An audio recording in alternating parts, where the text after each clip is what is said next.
Assalamualaikum warahmatullahi wabarakatuh. Salam sejahtera bagi kita semua. Yang terhormat kepada Ibu Anggraini SPD MPD selaku dosen mata kuliah Bahasa Indonesia. Perkenalkan, nama saya Naila Puspita dengan NIM 6324065 dari kelas 632A05 Prodi Akuntansi Universitas Bina Sarana Informatika Kaliabang. Pada kesempatan kali ini, saya akan membahas mengenai analisis pidato yang disampaikan oleh Bapak Joko Widodo. Video ini diambil dari salah satu tayangan di channel Sekretariat Presiden dengan judul ASEAN Business and Investment Summit 2021 yang diselenggarakan di Istana Merdeka secara daring pada Senin 25 Oktober 2021. Saya akan membahas beberapa poin penting mengenai pemilihan diksi, gaya bahasa, dan struktur kalimatnya. Mari kita saksikan videonya. Yang mulia para pemimpin ASEAN, Bapak Ibu para pebisnis di kawasan yang saya hormati. Setelah 20 bulan menghadapi kesulitan besar pandemi COVID-19, saat ini kita melihat harapan baru. Pada kalimat pembuka ini sudah formal, tetapi terlalu kompleks dan struktur utamanya berantakan karena menyatukan sapaan, keterangan waktu, dan kalimat utama tanpa jeda. Maka, kalimat tersebut menjadi tidak efektif. Menurut saya, kalimat yang seharusnya yaitu: Yang mulia para pemimpin ASEAN, Bapak Ibu para pembisnis di kawasan yang saya hormati, setelah 20 bulan menghadapi kesulitan besar pandemi COVID-19, saat ini kita melihat harapan baru. Oke, selanjutnya. Dalam seminggu terakhir ini, kasus COVID-19 di kawasan ASEAN turun 14%. Jauh lebih baik dibanding rata-rata dunia yang turun 1%. Situasi ini dipastikan akan meningkatkan kepercayaan internal dan eksternal ASEAN untuk beraktivitas kembali dan akan mempercepat pemulihan ekonomi. Tetapi tetap menjaga kewaspadaan mengingat adanya peningkatan kasus di beberapa negara. Dalam menghadapi pandemi sekarang ini, kita tidak hanya ingin pulih kembali, tetapi kita ingin mencuri kesempatan dalam pandemi untuk melakukan reformasi struktural untuk pertumbuhan ekonomi yang inklusif dan berkelanjutan di kawasan ASEAN. Peluang ini sangat besar untuk bisa kita lakukan. Sebagaimana yang kami lakukan di Indonesia, kesibukan menghadapi pandemi COVID-19 tidak menyurutkan niat Indonesia untuk melakukan reformasi struktural. Indonesia menerbitkan Omnibus Law, Undang-Undang Cipta Kerja untuk memperbaiki iklim investasi dalam rangka mendongkrak pertumbuhan ekonomi inklusif yang menciptakan lapangan kerja. Pada kalimat Indonesia menerbitkan Omnibus Law Undang-Undang Cipta Kerja untuk memperbaiki iklim investasi dalam rangka mendongkrak pertumbuhan ekonomi inklusif yang menciptakan lapangan kerja. Pada kalimat ini, struktur SPOK-nya sudah lengkap. Hanya saja terdapat kesalahan diksi, yaitu terdapat kata mendongkrak dan susunan kalimatnya terlalu panjang. Maka menurut saya, kalimat yang seharusnya yaitu Indonesia menerbitkan Omnibus Law Undang-Undang Cipta Kerja untuk memperbaiki iklim investasi dan mendorong pertumbuhan ekonomi yang inklusif serta menciptakan lapangan kerja. Oke, selanjutnya. Undang-undang perpajakan juga direvisi dengan tujuan yang sama. Kami ingin terus melanjutkan reformasi struktural ini untuk merespon catatan-catatan kelemahan kelembagaan dan cara kerja kami ketika diuji oleh pandemi COVID-19. Ujian berat berupa pandemi justru kami manfaatkan untuk memperkuat diri dalam menghadapi tantangan masa depan. Saya berharap juga demikian halnya untuk Asia Tenggara. Sebagai kesatuan masyarakat ekonomi, ASEAN. Pada kalimat, saya berharap juga demikian halnya untuk Asia Tenggara sebagai kesatuan masyarakat ekonomi ASEAN. Pada kalimat tersebut, frasa yang digunakan kurang tepat karena kurang jelas antara subjek dan hubungannya. Apakah ASEAN adalah kesatuan dari Asia Tenggara?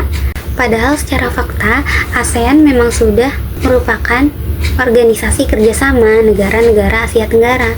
Maka menurut saya, kalimat yang seharusnya yaitu, saya juga berharap hal yang sama terjadi di Asia Tenggara sebagai bagian dari masyarakat ekonomi ASEAN. Oke, selanjutnya. Merupakan kawasan yang harus mengambil pelajaran dari krisis dan melakukan perbaikan diri secara fundamental di tingkat kawasan. Yang mulia, para pemimpin ASEAN, para pebisnis yang saya hormati, kesamaan visi, semangat, berkolaborasi, dan kebersamaan langkah merupakan kunci utama kebangkitan ekonomi ASEAN. Pertama, penanganan kesehatan harus tetap menjadi prioritas pertama. Agenda jangka pendek untuk mempercepat dan memeratakan vaksinasi di semua negara di kawasan harus kita lakukan bersama. Target vaksinasi penduduk ASEAN sebanyak 70% harus segera dicapai secepatnya. Pada kalimat, target vaksinasi penduduk ASEAN sebanyak 70% harus segera dicapai secepatnya. Di kalimat ini terdapat pengulangan kata yaitu segera dan secepatnya. Maka cukup gunakan salah satu saja. Dan di kalimat dicapai harus ditulis serangkai. Maka menurut saya kalimat yang seharusnya yaitu target vaksinasi penduduk ASEAN sebanyak 70% harus segera dicapai. Oke, selanjutnya.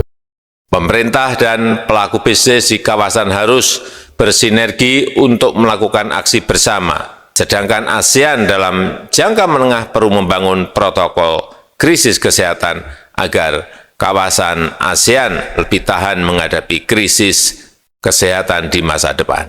Kedua, pemulihan ekonomi ASEAN harus dipercepat dengan melakukan reaktivasi perjalanan yang aman, termasuk pariwisata yang aman. Menurut catatan UN, WTO, tingkat pembatasan di Asia Tenggara adalah yang tertinggi di dunia, yaitu mencapai 82%. Dengan situasi COVID-19 yang semakin terkendali, pembatasan tersebut bisa dikurangi. Mobilitas bisa dilonggarkan, tetapi harus menjamin aman dari resiko pandemi. ASEAN Travel Corridor Arrangement Framework yang digagas Indonesia setahun yang lalu perlu segera diimplementasikan. Pengakuan sertifikat vaksin di kawasan termasuk interoperabilitas sistem vaksin harus segera dilakukan. Pada kalimat pengakuan sertifikat vaksin di kawasan termasuk interoperabilitas sistem vaksin harus segera dilakukan. Di kalimat ini terdapat kata interoperabilitas. Kata ini tidak ada dalam KBBI, seharusnya menjadi interoperabilitas. Karena ini menjelaskan data, kalimatnya harus jelas, padat, dan baku. Maka menurut saya, kalimat yang seharusnya yaitu pengakuan sertifikat vaksin di kawasan termasuk interoperabilitas sistem vaksin harus segera dilakukan. Oke, selanjutnya. Pengaturan travel bagi masyarakat yang telah divaksinasi dan sehat negatif COVID harus dibuat. Vaccinated travel lane di kawasan. Jika semua negara ASEAN segera memfasilitasi mobilitas masyarakat dengan aman, roda ekonomi bisa kembali bergerak. Indonesia juga telah membuka secara bertahap Bali untuk safe tourism dengan protokol kesehatan yang ketat. Indonesia membuka Bali setelah tingkat vaksinasi Bali secara penuh telah mencapai 84,8%. Indonesia akan membuka secara bertahap wilayah yang lain yang tingkat vaksinasi penuhnya melebihi 70%. Ketiga, adaptasi kegiatan ekonomi kawasan menuju ekonomi digital harus dipercepat di semua negara. Teknologi digital menjadi solusi yang paling efektif dalam menyiasati keterbatasan pergerakan dan tatap muka dalam kegiatan ekonomi masyarakat. Sebagai kawasan dengan pertumbuhan internet tercepat di dunia, potensi ekonomi digital ASEAN sangat besar. Selama pandemi, ekonomi digital tumbuh mencapai 100 miliar dolar Amerika Serikat di tahun 2020. Hal ini menjadi batu lompatan kemajuan ekonomi di kawasan kita. Indonesia mendukung ASEAN menjadi sebuah digitally connected community. Pemerintah Indonesia juga telah menyusun peta jalan Indonesia digital tahun 2021-2024 sebagai panduan strategis perjalanan transformasi digital Indonesia. Nilai ekonomi digital Indonesia juga sangat menjanjikan, diperkirakan mencapai 124 miliar dolar Amerika Serikat pada tahun 2025, setara dengan 40% total nilai ekonomi digital Asia Tenggara. Saat ini Indonesia memiliki startup sebanyak 2.229, kelima terbesar di dunia. Indonesia juga memiliki 1 dekakorn dan 6 unicorn, dan kami membuka peluang investasi sebesar-besarnya di sektor ekonomi digital di Indonesia. Bapak Ibu sekalian, ekonomi kawasan ASEAN bukan hanya akan pulih kembali, tetapi juga bisa melakukan lompatan kemajuan serta tumbuh bersama secara berkeadilan dan berkelanjutan. Langkah cepat bersama dalam penanganan kesehatan, reaktivasi perjalanan yang aman, serta akselerasi ekonomi digital yang berkeadilan menjadi gerbang bersama untuk pulih bersama dan maju bersama. Terima kasih. Jadi kesimpulannya, pidato ini menggunakan gaya formal, hanya saja ada beberapa kata yang tidak sesuai dengan KBBI. Juga menggunakan kalimat yang panjang dan kompleks, bukan sederhana. Pada pidato ini juga terdapat unsur epanalepsis atau pengulangan kata, seperti yang mulia, yang saya hormati, segera, dan secepatnya. Terdapat unsur ekspositif dalam menyampaikan data dan informasi ke audiens, yaitu di kalimat, dalam seminggu terakhir ini, kasus COVID-19 di kawasan ASEAN turun 14%, jauh lebih baik dibanding rata-rata dunia yang turun 1%.